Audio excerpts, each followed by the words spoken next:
the first chapter and the first verse. The memoirs of Nehemiah, son of Hakaliah. It was the month of Kislev in the 20th month. At the time, I was in the palace complex at Susa. Hananiah, one of my brothers, had just arrived from Judah with some fellow Jews. I asked him about the conditions among the Jews there who had survived the exile and about Jerusalem. They told me the exile survivors who are left there in the province are in bad shape. Conditions are appalling. The wall of Jerusalem is still rubble and the city gates are still cinders. When I heard this, I sat down and wept. I mourned for days, fasting and praying before the God of heaven. I said, God, God of heaven, the great and awesome God, loyal to his covenant and faithful to those who love him and obey his commands. Look at me. Listen to me. Pay attention to this prayer of your servant that I'm praying day and night in intercession for your servants. The people of Israel are confessing the sins of the people of Israel, and I'm including myself. I and my ancestors among those who have sinned against you. We've treated you like dirt. We haven't done what you told us, haven't followed your commands, haven't respected the decisions you gave to Moses, your servant. All the time, remember the warning you posted to your servant Moses. If you betray me, I'll scatter you to the four winds. But if you come back to me and do what I tell you, I'll gather up all these scattered peoples from wherever they ended up and put them back in the place I chose to mark with my name. Well, there they are, your servants, your people, whom you so powerfully and impressively redeemed. Oh, Master, listen to me. Listen to your servant's prayer, and yes, to all your servants who delight in honoring you, and make me successful today so I get what I want from the king. I was the cupbearer to the king. Nehemiah chapter 2. It was the month of Nisan in the 20th year of Artaxerxes the king. At the hour of serving wine, I brought it in and gave it to the king. I've never been in hangdog. I had never been hangdog in his presence before. What does that mean? A hangdog? I had never been hangdog in his presence before. So he asked me, why the long face? You're not sick, are you? Or are you depressed? Hangdog. That made me all more agitated. I said, long live the king. Why shouldn't I be depressed when the city where all my family is buried, is in ruin and the city gates have been reduced to cinders? The king then asked me, so what do you want? Praying under my breath to the God of heaven, I said, if it please the king, and if the king thinks well of me, send me to Judah, to the city where my family is buried, so that I can rebuild it. The king, with the queen sitting alongside him, said, how long will the work take, and when will you expect to return? I gave him a time, and the king gave his approval to send me. Then I said, if it please the king, provide me with letters to the governors across the Euphrates that authorize my travel through to Judah, and also an order to Asaph, keeper of the king's forest, to supply me with timber for the beams of the temple fortress, the wall of the city, and the house where I'll be living.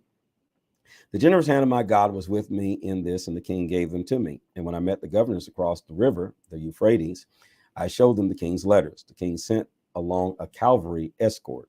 When Sanballat the Horonite and Tobiah the Ammonite official heard about this, they were very upset, angry that anyone would come to look after the interests of the people of Israel. Come, let's build a wall of Jerusalem. And so I arrived in Jerusalem. After I'd been there 3 days, I got up in the middle of the night, I and a few men who were with me. I hadn't told anyone what my God had put in my heart to do for Jerusalem. The only animal with us was the thing I was riding. Under cover of night, I went past the valley gate towards the Dragon's Fountain to the Dung Gate, looking over the walls of Jerusalem, which had been broken down through and whose gate had been burned up. I then crossed to the fountain gate and headed for the king's pool, but there wasn't enough room for the donkey I was riding to get through.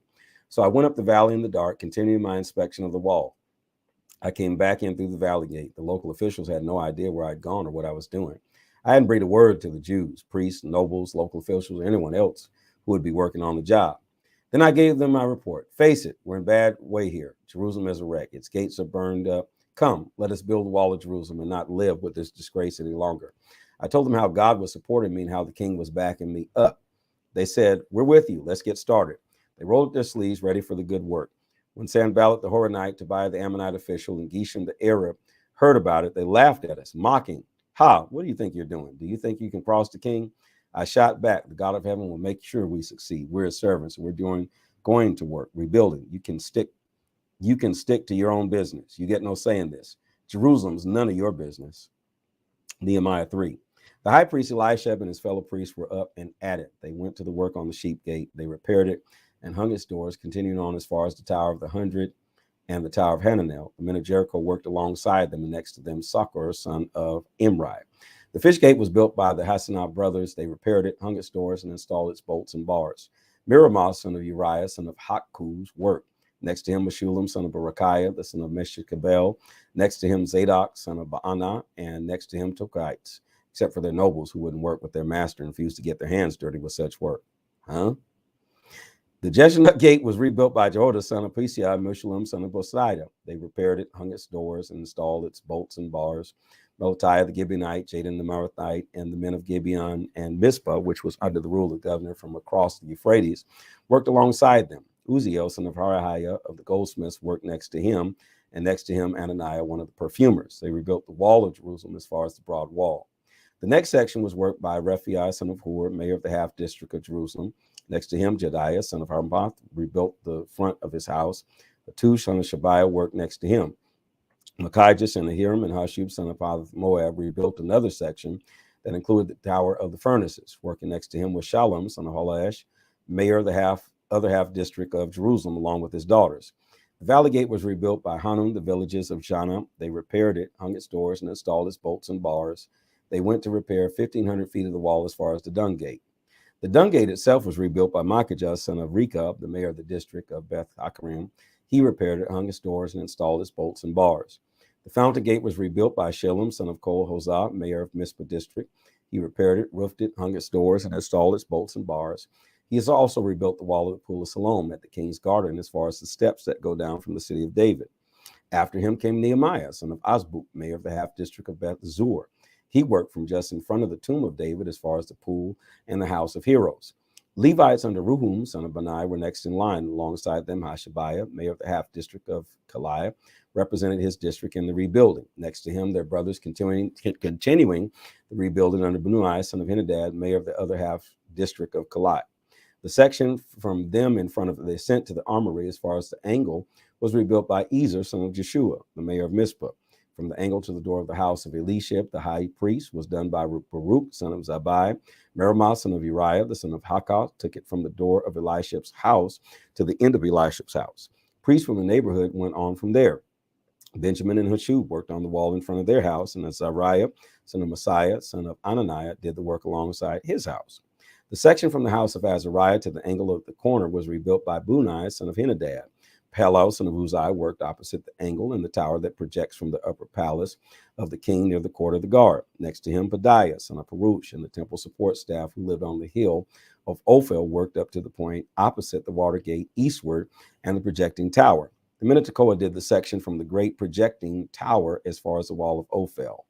Above the horse gate, the priests worked, each priest repairing the wall in front of his own house. After them, Zadok, son of Emer, rebuilt in front of his house, and after him, Shemaiah, son of Shechaniah, the keeper of the east gate, then Hananiah, son of Shelemiah, and the Hanun, the sixth son of Zalah, then Meshullam, son of Berechiah, rebuilt the wall in front of his storage shed.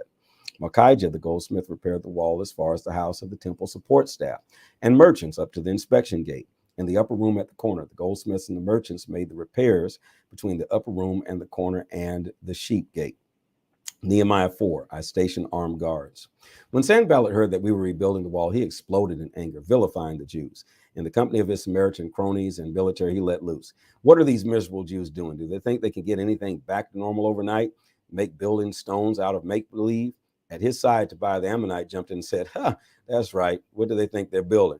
Why, if a fox climbed that wall, it would fall to pieces under his weight. Nehemiah prayed, oh, listen to us, dear God. We're so despised. Boomerang their ridicule on their own heads. Have their enemies cart them off as war trophies to a land of no return. Don't forgive their iniquities. Don't wipe away their sin. They've insulted the builders. We kept at it, repairing and rebuilding the wall. The whole wall was soon joined together and halfway to its intended height because the people had a heart for the work. When Sanballat, Tobiah, the Arabs, the Ammonites, and the Ashdodites heard that the repairs of the walls of Jerusalem were going so well, that the breaks in the wall were being fixed, they were absolutely furious. They put their heads together and decided to fight against Jerusalem and create as much trouble as they could. We countered with prayer to our God and set around the clock guard against them. But soon word was going around in Jerusalem. The builders are pooped. The rubbish piles up. We're in over our heads. We can't build this wall. And all this time, our enemies were saying they won't know what hit them. Before they know it, it will be at their throats, killing them right and left. That will put a stop to the work. The Jews who were their neighbors kept reporting, they have us surrounded. They're going to attack. If we heard it once, we've heard it 10 times. So I stationed armed guards at the most vulnerable places of the wall and assigned people by families with their swords, lances, and bows. After looking things over, I stood up and spoke to the nobles, officials, and everyone else. Don't be afraid of them. Put your minds on the master, great and awesome. Then fight for your brothers, your sons, your daughters, your wives, and your homes. Our enemies learned that we knew all about their plan and that God had frustrated it. And we went back to the wall and went to work. From then on, half of the young men worked while the other half stood guard with lances, shields, bows, and mail armory. Military officers served as backup for everyone in Judah who was at work rebuilding the wall. The common laborers held a tool in one hand and a spear in the other. Each of the builders had a sword strapped to his side as he worked. I kept the trumpeter at my side to sound the alert. Then I spoke to the nobles and officials and everyone else. There's a lot of work going on, and we're all spread out along the wall, separated from each other. When you hear the trumpet call, join us there. Our God will fight for us. And so we kept working from the first light until the stars came out, half of us holding lances. I also instructed the people, each person and his helpers, to stay inside Jerusalem, guards by night and workmen by day. We all slept in our clothes. I, my brothers, and my workmen and the guards backing me up, and each one kept his spear in his hand, even when getting water.